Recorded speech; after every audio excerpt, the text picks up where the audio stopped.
मैं हूं दीपाली राणा, आप देख रहे हैं मिड कैप मंत्रा। मार्केट का मूड देखें तो पॉजिटिव बाजार ट्रेडिंग होते हुए लेकिन बिल्कुल फ्लैट मार्केट्स हैं, एक दायरे में कारोबार कर रहे हैं। सुबह हालांकि खुले ऊपर थे लेकिन उन स्तरों से थोड़ा सा हल्का होकर अब एक रेंज बाउंड कारोबार होते हुए दिखाई दे रहा है।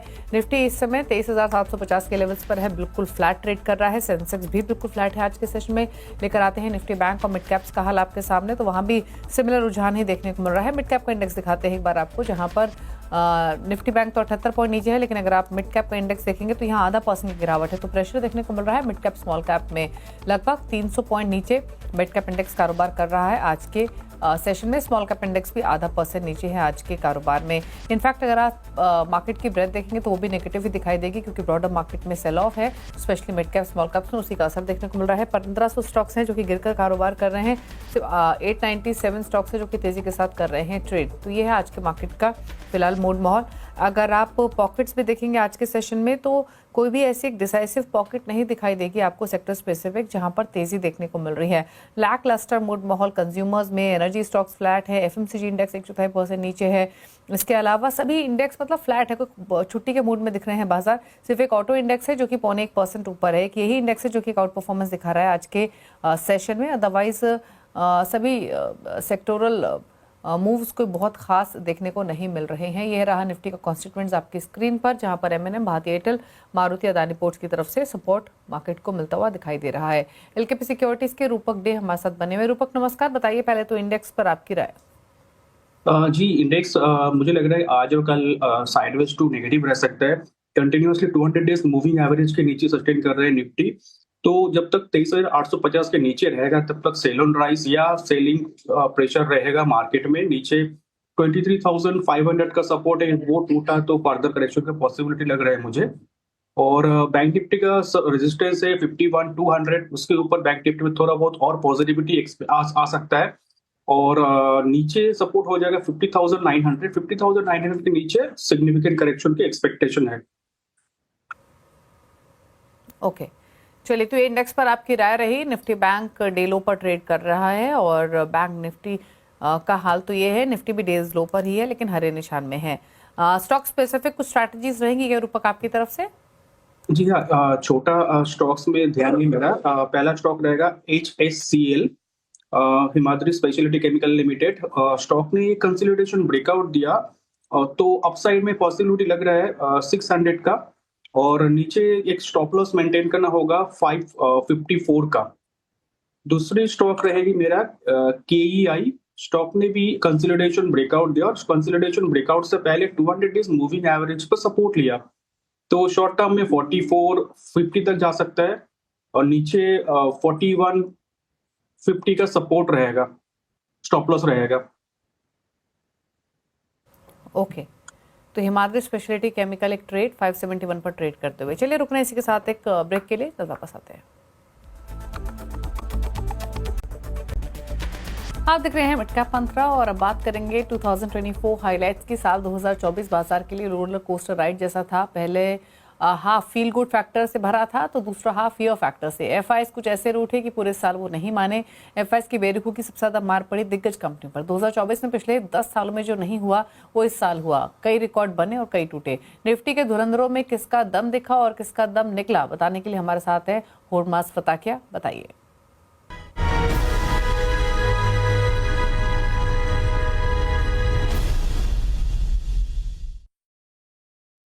निफ्टी के लिए तो ये साल अच्छा रहा, मगर काफी सारे स्टॉक्स ऐसे हैं जिन्होंने अच्छे भी रिटर्न्स दिए, बुरे खराब रिटर्न्स भी दिए हैं। रिकॉर्ड्स की अगर हम बात करें तो शुरुआत करते हैं दिग्गज कंपनी रिलायंस इंडस्ट्रीज के साथ, कि 2014 के बाद पहली बार स्टॉक नेगेटिव रिटर्न्स दे सकता है और पिछले 9 सालों से पॉजिटिव रिटर्न्स हमें देखने मिले हैं। इस साल लगभग 5.5% की गिरावट हमें रिलायंस इंडस्ट्रीज में देखने मिली है, मगर बाजार का व्यू अभी भी पॉजिटिव है, क्योंकि 33 एनालिस्ट ऐसे हैं जो अभी भी खरीदारी की राय को बरकरार रखे हुए हैं। 1300 से लेकर 1950 तक के टारगेट्स हमें रिलायंस में देखने मिल रहे हैं।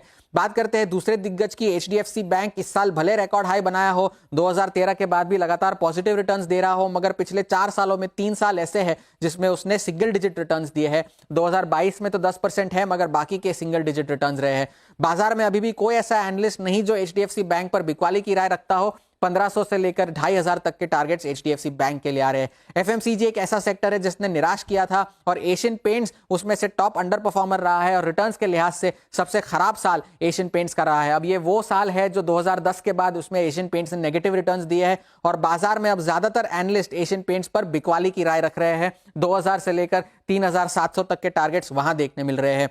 बात करते हैं दूसरी एफएमसीजी कंपनी की, हिंदुस्तान यूनिलीवर, जो कि 2004 के बाद का सबसे खराब प्रदर्शन रहा है। 12% की गिरावट हमें इस साल देखने मिली है और ये वो साल है जहां पर एचयूएल ने नेगेटिव रिटर्न्स दिए हो। बाजार का व्यू अभी भी कंस्ट्रक्टिव है हिंदुस्तान यूनिलीवर को लेकर। 2000 से लेकर 3500 के टारगेट्स वहां देखने मिल रहे हैं। और एफएमसीजी की इस कड़ी को हम पूरा करते हैं नेस्ले के साथ, जो कि 2002 के बाद का सबसे खराब साल रहा है नेस्ले के लिए। लगभग 20% की गिरावट हमें इस स्टॉक में देखने मिली है और बाजार में अभी भी ज्यादातर एनालिस्ट ऐसे हैं जो खरीदारी और होल्ड करने की सलाह रखते हो नेस्ले पर। 2000 से लेकर 2800 या 2900 तक के टारगेट्स हमें नेस्ले में देखने मिल रहे हैं। बात करते हैं कुछ निफ्टी के विनर्स की और इसमें सबसे पहला नाम ट्रेंड का आता है और 2024 में निफ्टी का सबसे बेहतरीन स्टॉक रहा है ये और टाटा ग्रुप का भी सबसे बड़ा वेल्थ क्रिएटर रहा है। पिछले साल स्टॉक डबल हुआ था, इस साल भी स्टॉक डबल हुआ है और बाजार की राय अभी भी कंस्ट्रक्टिव बनी हुई है ट्रेंड पर। और आखिरी नाम जो इसमें है वो है महिंद्रा एंड महिंद्रा। 2009 के बाद का सबसे बेहतरीन साल रहा है महिंद्रा एंड महिंद्रा के लिए और ये भी निफ्टी के टॉप परफॉर्मर्स में शामिल है। 2009 में यह स्टॉक लगभग 300% ऊपर गया था, इस साल 70% ऊपर गया है। बाजार का व्यू अभी भी कंस्ट्रक्टिव बना हुआ है इस आउट परफॉर्मेंस के बाद भी। 2700 से 3700 तक के टारगेट्स यहां देखने मिल रहे हैं। तो ये सारे स्टॉक्स थे निफ्टी के। कुछ लोगों ने बहुत ही बेहतरीन परफॉर्मेंस दी है मगर एफएमसीजी एक ऐसा सेक्टर है जिसने निराश किया है। चलिए, तो ये रही एक पूरी सेक्टोरल परफॉर्मेंस का एक पूरा लेखा जोखा 2024 कैसा रहा। लेकिन दिग्गज निवेशक वल्लभ भंसाली को पूरा भरोसा है कि एफआईज की जल्द घर वापसी होगी। सीबीसी आवाज के मैनेजिंग एडिटर और सिंगल के साथ एक्सक्लूसिव बातचीत में उन्होंने कहा कि भारत की इकॉनमी में बहुत दम है और आज भारत को नजरअंदाज करना मुश्किल है।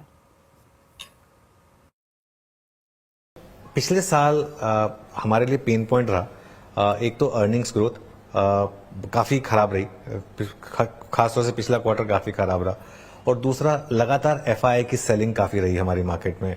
आपने तो फेज देखा जिसमें एफआईज ने भर भर कर इंडियन मार्केट में स्टॉक्स खरीदे थे और काफ़ी कंपनियां थी जिनमें मेजॉरिटी ओनरशिप एफआईआईज की है।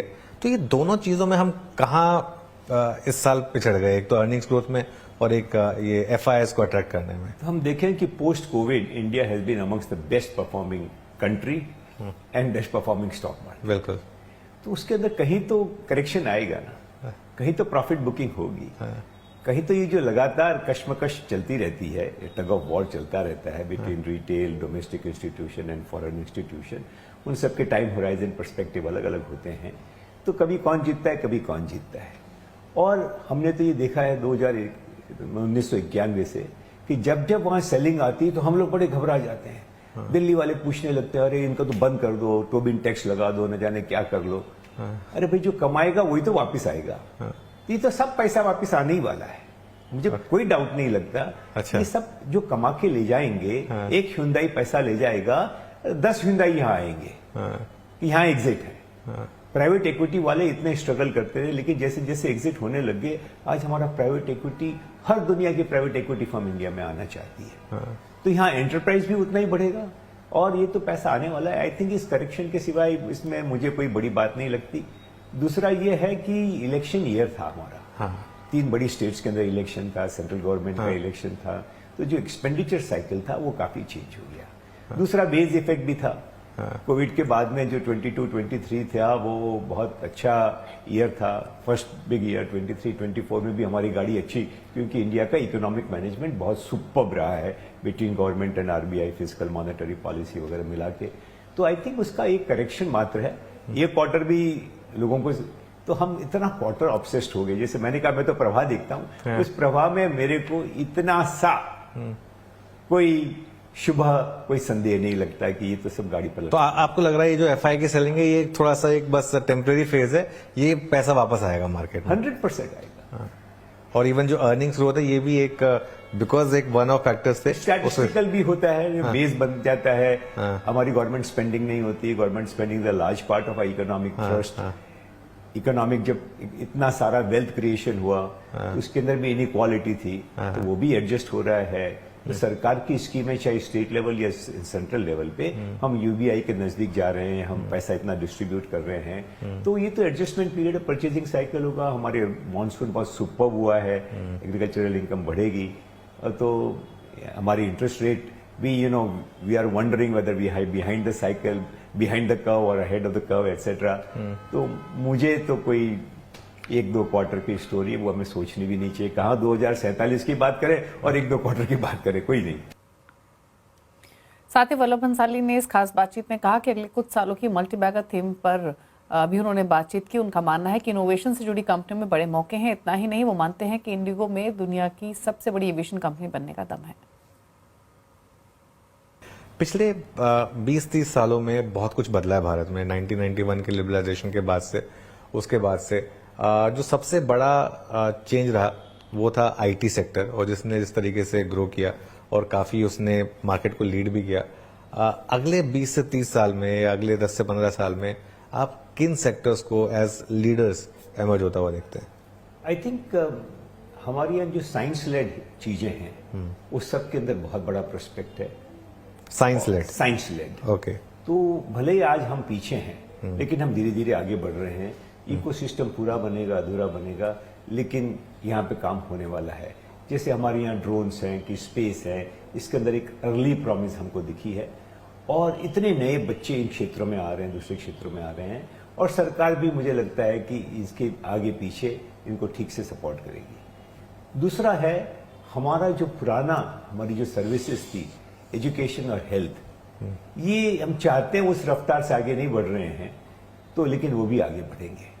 तो जो हमारा आयुर्वेद, योग, ध्यान, ये तीनों चीजें हैं, दुनिया को इसकी बहुत जरूरत है, और आगे पीछे अच्छे प्लेयर्स उसके अंदर आएंगे। जैसे एक जेट एयरवेज आया, जेट एयरवेज ने हमारे एयरलाइंस का रिवोल्यूशन कर दिया, इसके बाद में इंडिगो आ गया। तो आज हम एक संभावना, लोग कहते हैं कि इंडिगो दुनिया की सबसे बड़ी एयरलाइन कंपनी भी बन सकती है। उन्होंने मॉडल को इतना अच्छे से क्रैक किया।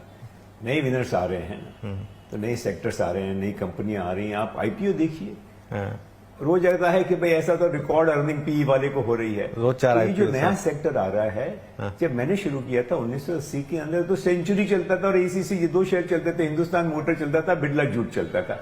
ये तो नए खिलाड़ी, तो क्रिएटिव डिस्ट्रक्शन है, तो पुराने जाएंगे, नए आएंगे। जहां इनोवेशन ज्यादा जोर से हो रहा है वो कंपनी आएंगी। आज जोमेटो का वैल्यूएशन देखिए ना। तो आई थिंक ये तो खाली रोटेशन है, हमें बिल्कुल भी इसमें घबराहट की बात नहीं है। वी हैव टू रिकॉग्नाइज कि दुनिया इनोवेशन की तरफ जा रही है। तो जहां जहां इनोवेशन स्ट्रांग है, वहां वहां जीत होगी। स्विगी का छोटा सा इनोवेशन था, कहां पहुंच गई। बिल्कुल। तो ये जो न्यू एज कंपनियों की आपने बात की, जोमेटो आज 3 लाख करोड़ का मार्केट कैप प्लस है, ये आपको लगता है these are here to stay, और ये आगे जाके बड़े सेक्टर्स यही बनने वाले, ये चैलेंज करेंगे इनकम्बेंट्स को? ये इनकम्बेंट्स को तो चैलेंज, ये तो जितना जितना नया होगा वो इनकम्बेंट के तो उनकी मियाद छोटी होते ही जाएगी। Okay. तो जैसे एनवीडिया गूगल से आगे निकल गया, तो क्योंकि उसका इनोवेशन था कि भैया मेरी चिप में platform is on the chip now. तो ये बातें तो होती रहेगी। Zomato looks very difficult to displace, but no one is here to stay forever. चलिए, तो ये आपने इस खास बातचीत के कुछ मुख्य अंश सुने, लेकिन स्टॉक स्पेसिफिक एक्शन मार्केट में काफ़ी अच्छा है आज, भले ही चाहे इंडेक्स लेवल पर आपको बहुत ज़्यादा रुझान देखने को नहीं मिल रहा है। 2 स्टॉक्स पर बात करते हैं, ऑटो स्पेस के, एक मारुति और एमएनएम, जो कि आज निफ्टी को भी सपोर्ट लैंड करने में पूरा योगदान दे रहे हैं। एक बार लेकर आते हैं दोनों ही स्टॉक्स को, राय लेते हैं रूपक से। रूपक, देखिए एक बार इन दोनों स्टॉक्स को बताइए क्या राय रहेगी आपकी। मारुति सुजुकी 170 रुपये ऊपर अभी दिन के ऊपरी स्वरूप के आसपास है, दूसरा एमएनएम। जी, मारुति मुझे लगता है एक बार सिग्निफिकेंट रिकवरी दे सकता है। स्टॉक के डेली चार्ट में एक पॉजिटिव डाइवर्जेंस दिख रहा है, तो सिग्निफिकेंट अपसाइड एक्सपेक्टेड है टुवर्ड्स 11,400 शॉर्ट टर्म में। 11,400 के ऊपर और स्ट्रॉन्गर एक मूव आ सकता है स्टॉक में, और नीचे अभी सपोर्ट हो जाएगा 10,700 का। ओके, चलिए, तो ये राय रही आपके लिए इन स्टॉक्स पर। रुकने इसी के साथ एक ब्रेक के लिए चल वापस आते हैं।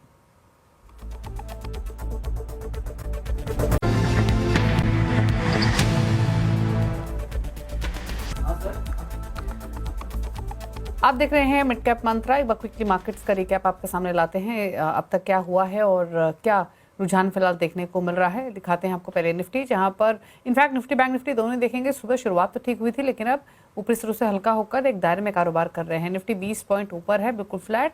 बैंक निफ्टी लाल निशान में है, थोड़ा दबाव देखने को मिल रहा है मिड कैप स्मॉल कैप्स में।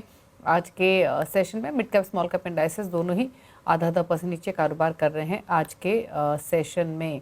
कंचन हमारे साथ अब बनी हुई है 2024 का कुछ इंटरेस्टिंग रिकैप लेकर।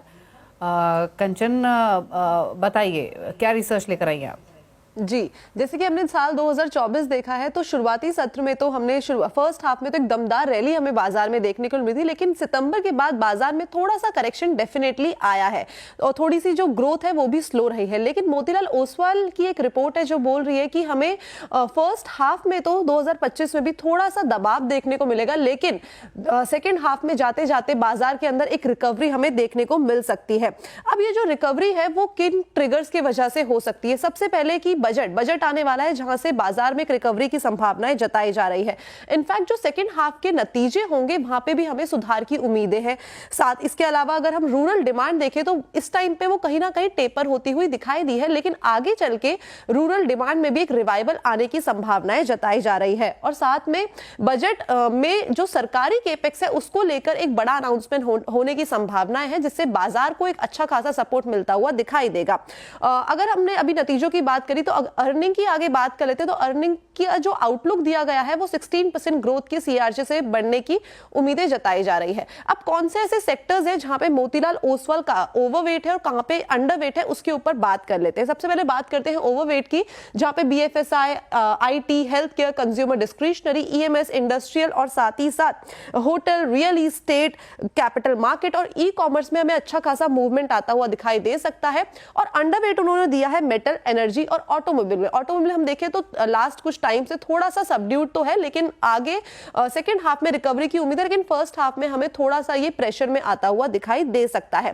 टॉप पे किस टाइम पे कौन सी बनी हुई है वो देखते हैं। आईसीआईसीआई बैंक इनके नंबर 1 रडार पे है, HCL tech, Larsen and Toubro, Zomato, in fact Macrotech developers यानी कि Lodha, NAM India, Mankind pharma और लेमन ट्री होटल्स, इनको रखना होगा आपको अपनी रडार पे, क्योंकि ये मोतीलाल ओसवाल ने बोला है। लेकिन अगर overall gist of the story समझे तो हमें मिक्स साल देखने को मिल सकता है, अच्छा और बुरा दोनों ही, तो कॉशियसली आपको आगे चलना है। चलिए, तो ये 2025 की कुछ इंटरेस्टिंग पिक्स मोतीलाल ओसवाल की तरफ से। और 2025 वॉलेटाइल ईयर हो सकता है, अपॉर्चुनिटीज रहेंगी, लेकिन एक कॉशियस अप्रोच के साथ इन्वेस्टमेंट स्ट्रैटेजी इन्वेस्टर्स को अपनानी पड़ेगी।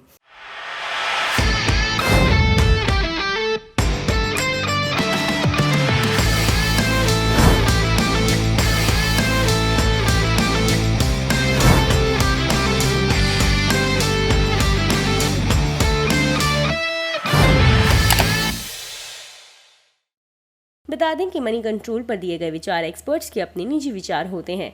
वेबसाइट या मैनेजमेंट इसके लिए उत्तरदायी नहीं है। यूजर्स को मनी कंट्रोल की सलाह है कि कोई भी निवेश निर्णय लेने से पहले सर्टिफाइड एक्सपर्ट की सलाह लें।